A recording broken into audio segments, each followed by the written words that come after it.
the Socratic Ducky, available at Amazon on paperback or available for free download at abitoforange.com. Let's get into chapter 1 and see what the fuss is all about. Oh man, you just wait. You're gonna love it.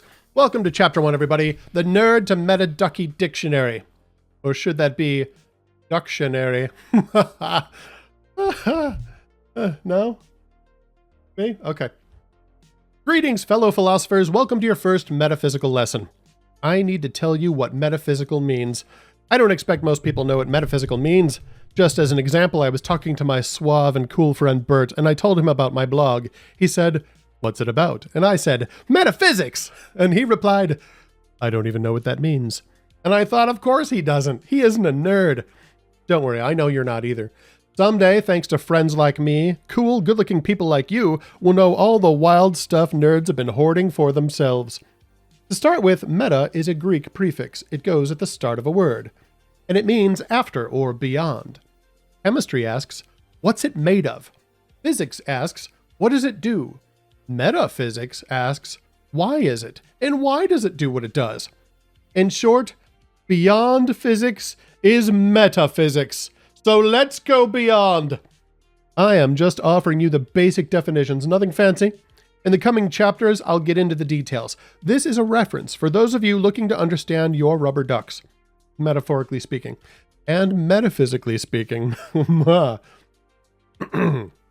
right. Now, I'm about to shout, behold the metaphysical map, but it occurs to me some of you are listening to this, perhaps in a podcast format, and you can't behold in the way that I mean. So I'm going to describe to you the metaphysical map. At the top, we start on the left. It says God, and there's an arrow pointing to reality. From reality, there's two arrows, one pointing to the right that says perception, and one pointing down that says context. From perception, there are arrows pointing to truth and illusion. From truth and illusion, both point arrows to experience. Experience points down to reason and logic. Reason and logic point to belief and knowledge. Belief points up to opinion. And belief and knowledge point down to faith. So, there's a little bit more to it than that, but the point is I'm taking all these ideas, God, reality, perception, truth, illusion, experience, reason, logic, belief, knowledge, opinion, faith, prior knowledge, context, and self-awareness, and I have put them into an easy visual metaphor, a map, if you were. Okay, so if you are watching, or if you just want to pretend you're watching, this is the part where I go, behold. Ready? Here we go. Behold, the metaphysical map. Keep this in your glove compartment. This map covers all of the intellectual ground that you will ever traverse. Let's take a quick walk across it, shall we? Along the way, I'll make a stop at each and make it applicable to your rubber duck. The first stop is God, eternal, all-powerful, self-existent creator of the universe and all things physical and spiritual. God is, more or less indirectly, the cause and ruler of all rubber duckies.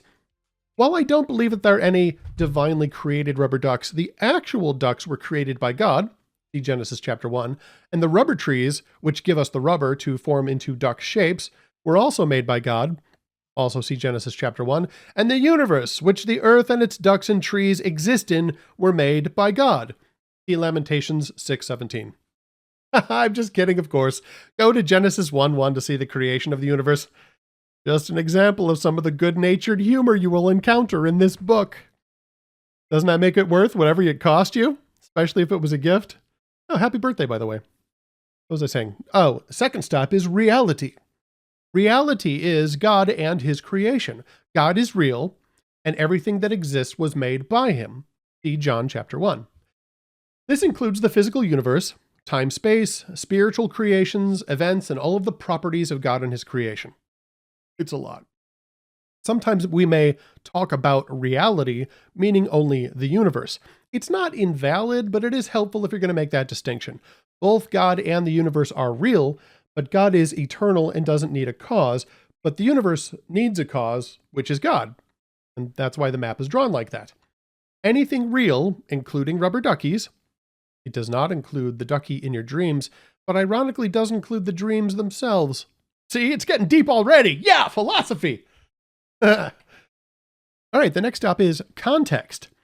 Context is the real facts surrounding a piece of data. Culture, language, time and place, etc., in which words, thoughts, or perceptions exist. For example, when and where your rubber ducky is while you ponder it, and when and where you are when you ponder it, as well as the social norms which make you who you are. An ancient Egyptian pharaoh in ancient Egypt would probably have a different reaction to a rubber duck than you have, just to give one example. Or for you personally, imagine you are in a bathtub full of sudsy water and you have a rubber duck. Now imagine you're walking through an African savanna, and suddenly that same rubber duck falls from the sky and lands on the swaying grasses in front of you. Same duck, different context. The next stop on our metaphysical map is prior knowledge. Those pieces of information already in the mind of an observer, and not necessarily accurate. Any previous experience you may have had with your rubber ducky, or any knowledge you have or think you have about rubber, ducks, the color yellow, etc., before you come to ponder your ducky. The next stop on our map is perception. Perception is the five senses gathering information about reality through contact with it, with your eyes, ears, nose, skin, brain, etc. Looking at your ducky, smelling it, tasting it, feeling it, or, in select special cases, reaching out to it with the Force. Trademark Lucasfilms, trademark Disney and Disney Plus and whoever else owns that. The next stop after perception is truth. So perception splits to truth or illusion. So your perception might be true and it might not. So the first option is it might be true. You are accurately perceiving. So truth is word, thought, or picture accurately reflecting reality in as far as the word, thought, or picture intends to reflect it. Just an interruption here. I am going to go into detail about all of these in later chapters, so don't worry if you've got questions. Of course, you're always welcome to send in your questions, but, this is the first chapter. So we're going to go over all of it, and you're going to love it, and you're going to feel so smart. Okay, where was I? Truth. Truth is word, thought, or picture accurately reflecting reality, in as far as the word, thought, or picture intends to reflect it.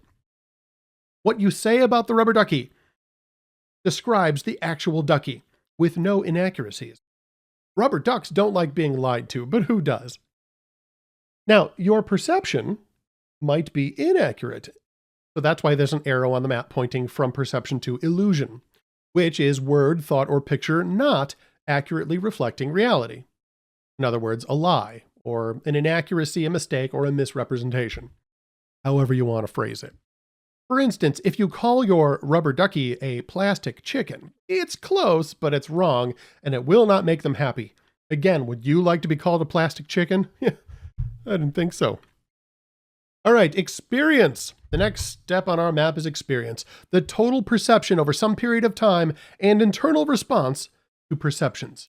Physical, mental, and emotional. As Bob Dylan used to say, you need to do more than just know about the ducky. You have to experience the ducky, man. Yeah, far out. You can sing about how much fun rubber ducky is in the bathtub, but until you take a bath with that rubber duck, you have not experienced it. Merely singing the song won't make your fingertips all pruny, just to name one tangible example. The next stop on our map is reason, the mental attempt to answer why. Experiences are compared to find predictive patterns of causation for perceptions and experiences in the context of prior knowledge. In short, explaining why things are what they are. For instance, why is the ducky yellow? Why is he not puce, chartreuse, cyan, fuchsia, or any of those other colors that are only used by artsy weirdos that normal people can't identify because they don't come in that box of 16 Crayola crayons? Saying. Our next stop is logic. The mental exercise of using reason to discover truth by creating links of causation, meaning, or categories of definition for things, ideas, events, etc. Most often related to the art of argumentation. This goes beyond reason by going beyond perception, experience, or prior knowledge. It extends beyond why and into what if. For instance, if the ducky was blue, could it be argued that it would be sold for more money to the same target demographic as the yellow ducky?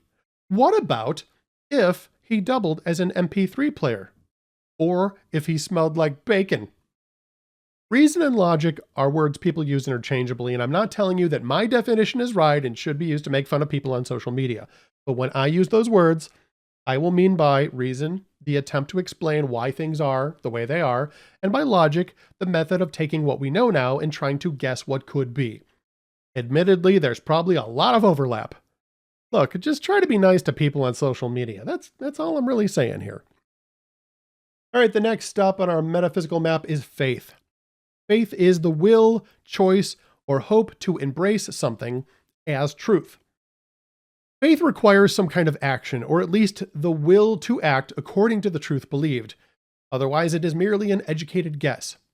For example, if I put my ducky on the couch, I have faith that my cat will not eat him. Thus, I will leave my ducky on the couch with my cat when I go make myself a sandwich during the commercial break. I don't have the same amount of faith in my dog. I love my dog, but he's a weirdo sometimes. The next step on our metaphysical map is belief, an idea that is known, which is embraced as truth through faith. To believe is to have confidence or faith in the truthfulness of information which one can recall and understand. For example, I believe that when I squeeze him, Rubber Ducky makes noise. Now, knowledge are the ideas that one can understand and recall, which are believed to be truth because of faith, logic, reason, or education. To know is to be able to recall and understand that which is believed to be true. For example, Rubber Ducky, I know I am awfully fond of you. Belief and knowledge are codependent, like pancakes and syrup.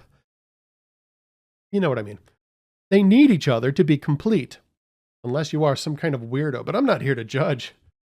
I'm going to eat your pancakes au naturel. It's wrong. I mean, look, I don't mean to interrupt here, but that's like eating an ice cream cone with no ice cream in it. Why? I digress. All right, a couple more stops on our metaphysical map here. Opinion. Opinion is a statement proposed as truth, either about a thing observed or about the observer, specifically his beliefs about the thing observed. For example, my rubber duck is the cutest rubber duck of all. Or, I think my rubber duck is the cutest rubber duck ever. We're going to go into some detail there. I'm going to blow your mind, people. You just wait. The later chapters get wild.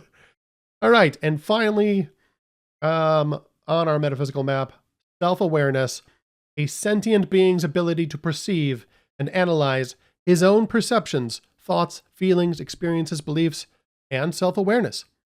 As you learn a spoonful of information, this is your ability to examine the spoon. For example, I am aware of my feelings of fondness for my rubber ducky as they pertain to the time of bathing. I also know that I am aware of those feelings and can consider the relationship between the feelings themselves and the awareness of them. This is on my resume. It's the header right under my name. How I got this job. And finally, wrapping up this chapter, Rubber Ducky.